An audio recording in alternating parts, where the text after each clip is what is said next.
कश्मीर में 10 साल बाद विधानसभा चुनाव संपन्न हुए हैं और नतीजे आने में अब कुछ ही समय बचा है और ऐसे में जो सियासी हलचल है वो तेज़ हो चुकी है। जेकेपीसीसी के प्रेसिडेंट हमारे साथ मौजूद हैं। सर, आपने आज मीटिंग की, हाई लेवल मीटिंग की और सब प्रत्याशी जो है वो मौजूद थे। किस तरह का फीडबैक आपकी तरफ से लिया गया, क्योंकि एग्जिट पोल भी आ चुके हैं, और आप कितने आश्वस्त हैं कि नेशनल कॉन्फ्रेंस और कांग्रेस का जो आपका प्री पोल अलायंस है वो नेक्स्ट गवर्नमेंट जो है वो बना रहा है यहाँ? देखिए, सबसे पहले तो जो आज की मीटिंग थी इसका एग्जिट पोल से कोई ताल्लुक नहीं था। हमने एक इन हाउस मीटिंग तलब की। जितने भी हमारे कैंडिडेट्स थे उनसे हम ये जानना चाहते थे कि उनके एक्सपीरियंसेस क्या रहे, वो अगर उनका इलेक्शन में कहाँ पे उनको कोई मुश्किल अगर आई, मुश्किलात का सामना करना पड़ा, किस नौइयत की मुश्किलात का सामना करना पड़ा, तो उस हिसाब से जो हमें टोटल फीडबैक जो सबका जो मिलता है, एक चीज़ तो कॉमन है, वो ये है कि एडमिनिस्ट्रेशन जो जिसमें पुलिस एंड सिविल दोनों हैं, नॉन कोऑपरेशन ऑफ एडमिनिस्ट्रेशन रहा। और ये भी इनकी एलिगेशन है कि एडमिनिस्ट्रेशन का ख़ास तौर से निचली सतह पे facilitation of the some other side, तो ऐसा करना। और बहुत ही गंभीर किस्म की बातें इन्होंने बताई कि even ambulances were used to ferry liquor and money। और उससे भी ज़्यादा गंभीर बात ये जो इनकी तरफ से आई कि ऐसी सिचुएशन में कहीं पे वो नाके नहीं थे, जिन नाकों का एडमिनिस्ट्रेशन ने बताया था कि वो नाके होंगे in place, but they were not in place. तो आपका कहना है कि जो कांग्रेस कैंडिडेट थी उनकी जो कंप्लेंट्स थी उस पर सुनवाई नहीं हुई? इनका तो यही कहना है कि जिस वक्त ये सब जो अभी तक हमने बताया, जिस वक्त ये एडमिनिस्ट्रेशन की नोटिस में लाते थे, तो as a responsible administration they should have responded to that. इनके कहने के मुताबिक उसका कोई उनको वो सुन तो लेते थे, लेकिन उसका एक्शन जो होना चाहिए था वो एक्शन नहीं हुआ। बट दैट डजंट मीन कि वो उस मंसूबे में वो कामयाब हो गए होंगे जो वो करना चाहते थे। They are very firm on this thing that Congress is performing good, but as far as the administration is concerned, administration का रोल ये समझते हैं कि ठीक नहीं रहा। तो आपको लगता है कि जो इलेक्शन कमीशन ऑफ इंडिया ने जो क्लेम किया था कि फ्री एंड फेयर इलेक्शन होंगे, वो कहीं ना कहीं हो नहीं पाए? देखिए, जो इनकी ऑब्जर्वेशंस हैं और इनकी ऑब्जर्वेशंस की बुनियाद पे अगर कोई ओपिनियन बनती है तो वो यही बनती है कि उनके कहने और करने में फ़र्क है। अब अगर उन्होंने फ्री एंड फेयर कहा है, अगर उन्होंने आपको लेवल प्लेइंग फील्ड प्रोवाइड करना होता, तो जो ये कहते हैं फिर ऐसा नहीं हुआ होता।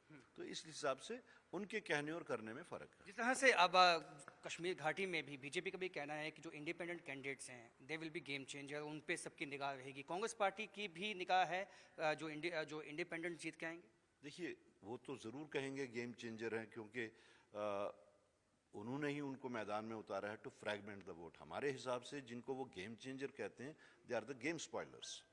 उन्होंने बीजेपी ने जिस वक्त अपना जो चेस बोर्ड सजाया हुआ था यहाँ पे जम्मू कश्मीर को, बिलखसूस कश्मीर को डील करने का, जब उनने देखा कि वो सारे एक्सपेरिमेंट्स उनके फेल हो गए हैं, जिसमें पॉपुलरली जो लोग कहते हैं कि बहुत सारी पार्टीज़ को मैदान में उतारा गया, पॉपुलरली कॉल्ड एज लोगों के तरफ से ए बी सी टीम्स वगैरह। जब उन्होंने देखा कि वो, और स्पेशली पार्लियामेंट के इलेक्शन के बाद जब उन्होंने देखा कि वो एक्सपेरिमेंट्स, बीजेपी ने भी समझा कि वो एक्सपेरिमेंट्स फेल हो गए हैं, तो उन्होंने एक नॉवल तरीका अपनाया विद नफेरियस डिज़ाइंस। वो ये कि आप इंडिपेंडेंट्स को मैदान में डाल लो।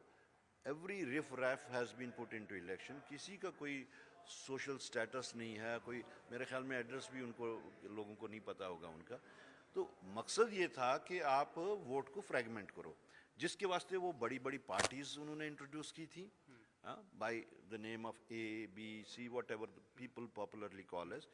वो जब वो नहीं कर सके तो फिर आप इनको छोटे छोटे प्लेयर्स को मैदान में उतार लो और ये फ्रैगमेंट कर देंगे। तो जिस कॉन्स्टिट्यूंसी में आप मान लीजिए 10 ऐसे इंडिपेंडेंट्स उतारे गए होंगे, एक एक हज़ार ही उनको आप रखिए, तो 10,000 तो उन्होंने पहले से ही वो कर दिए, फ्रैगमेंट कर दिए। तो it was a nefarious design which is not healthy for democracy. I don't think कि ऐसी प्रैक्टिसेस को प्रमोट किया जाना चाहिए। If you have any sense of national interest. Colour साहब, इसके साथ साथ आपको लगता है कि नेशनल कॉन्फ्रेंस और कांग्रेस के पास वो मैजिक नंबर जो 46 है वो दोनों का कंबाइन हो जाएगा, या आपको लगता है कि जो लाइक माइंडेड पार्टीज हैं या कैंडिडेट्स हैं, इंडिविजुअल हैं, उनका भी साथ देना होगा?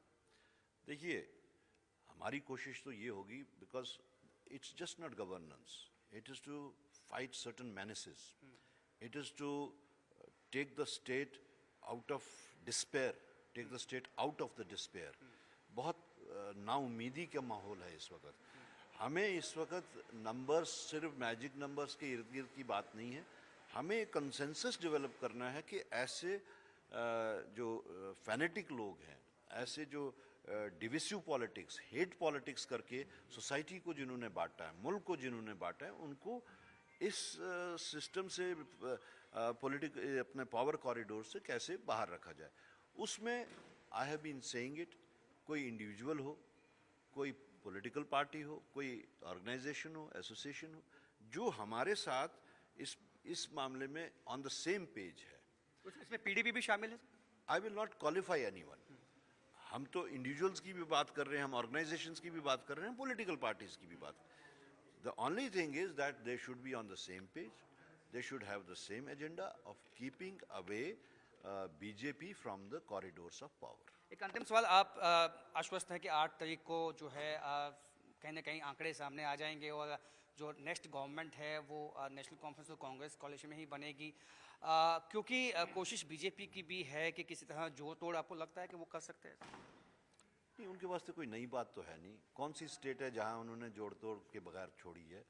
वो यहाँ पे भी कोशिश करेंगे, लेकिन लोग अब समझ चुके हैं कि ऐसा करने से उनको खुद का नुकसान होगा। पहले तो एक क्लियर कट जो वर्डिक्ट है वो इन फेवर ऑफ अलायंस है, और इन फेवर ऑफ अलायंस का मतलब ये है कि बीजेपी अवे, ये समझ लेने वाली बात है। सबसे बड़ी बात ये है, अलायंस जो है ये सिर्फ और सिर्फ इस वास्ते नहीं है कि हमने मंत्री बनाने हैं, हमने सरकार चलानी है, हमने बिजली पानी और इसका करना है। नो, अलायंस इस वास्ते है कि हमने स्टेटहुड वापस लेना है, और स्टेटहुड विद फुल पावर्स लेना है। जो हमारी लैंड और हमारे जॉब्स के जो गारंटीज हैं वो हमने वापस लेनी है। और अलायंस इस वास्ते है कि हमने अपनी सोसाइटी से ये डिविसिव पॉलिटिक्स को हटा देना है। सर, प्री पोल रिगिंग की बात आपने की, आपने कहा जो नॉमिनेटेड सीट्स हैं वो भी एक तरह से गलत है। देखिए, ये तो हमने अपनी विजडम के मुताबिक एक बात कही कि इस तरीके की जो प्रैक्टिस है कि आप सरकार से मशवरा किए बगैर या सरकार बनने से पहले ही 5 लोगों को आप नॉमिनेट कर देंगे एज एमएलएस, तो ये प्री पोल रिगिंग नहीं है तो क्या है? इलेक्शन अभी होए नहीं और आपने बंदोबस्त 5 सीटों का पहले ही कर दिया एक पर्टिकुलर पार्टी के वास्ते। So this is a pre poll rigging, और वो भी आप कॉन्स्टिट्यूशन को इस्तेमाल कर रहे हो प्री पोल रिगिंग की, जिसके वास्ते it's a cause of concern for everyone. ये आज यहाँ हुआ, कल कहीं भी और भी हो सकता है, लेकिन आप कॉन्स्टिट्यूशन को मिसकोट, मिसरिप्रेजेंट करके ये सब कर रहे हो। अगर आर्बिट्ररी पावर्स एक प्रेसिडेंट ऑफ इंडिया के वास्ते नहीं है, how come you can give arbitrary powers to LG of union territory? यहाँ प्रेसिडेंट ऑफ इंडिया के वास्ते भी जो प्रोविजन है वो ये है कि आपने on the aid and advice of the government करना है, और गवर्नमेंट का मतलब वो कैबिनेट करना है। यहाँ पे उसका बिल्कुल डिफरेंट है कि आपने, यू मे डू इट और मे नॉट डू इट, आपकी विम्स एंड विशेस हैं। और यहाँ पे एलजी को जो पावर्स दिए गए हैं, क्या ये जस्टिफाइड है कि प्रेसिडेंट ऑफ इंडिया को जो पावर्स नहीं है वो एक एलजी को मिल रहे हैं? बहुत बहुत शुक्रिया। तो तारिक अहमद कर्रा जो कि जेकेपीसीसी प्रेसिडेंट है, उनका साफ कहना है कि अब नेक्स्ट जो गवर्नमेंट है वो नेशनल कॉन्फ्रेंस और कांग्रेस की बनने वाली है, लेकिन लाइक माइंडेड इंडिविजुअल्स और पार्टीज, उन सब के लिए हम ओपन हैं। जो भी आना चाहता है, बीजेपी को पावर कॉरिडोर से दूर रखना है, ये मकसद है। कैमरामैन आशु के साथ राजेंद्र, न्यूज़ 18 जम्मू।